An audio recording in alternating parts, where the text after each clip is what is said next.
Skuad Sriwijaya FC akan melakoni laga pekan kelima dengan menjamu Persikabo di Stadion Gelora Sriwijaya Jakabaring pada Minggu 6 Oktober 2024 sore. Sriwijaya FC menargetkan 3 poin dari pertandingan kali ini. Bermain di kandang sendiri menjadi keuntungan bagi Sriwijaya FC. Meskipun Persikabo tidak dalam performa terbaik, pelatih Hendry Susilo tetap meminta anak asuhnya untuk tampil disiplin. Mereka harus fokus dan tidak meremehkan lawan.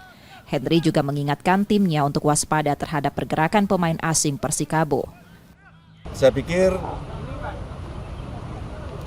ada berapa ya mungkin asingnya, strikernya itu saya lihat ada perhatian tapi tidak terlalu khusus seperti itu. Ya harus untung dan kita harus memanfaatkan main di kandang semaksimal mungkin.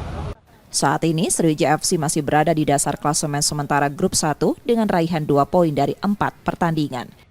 Nur Muhammad, Kompas TV, Palembang, Sumatera Selatan.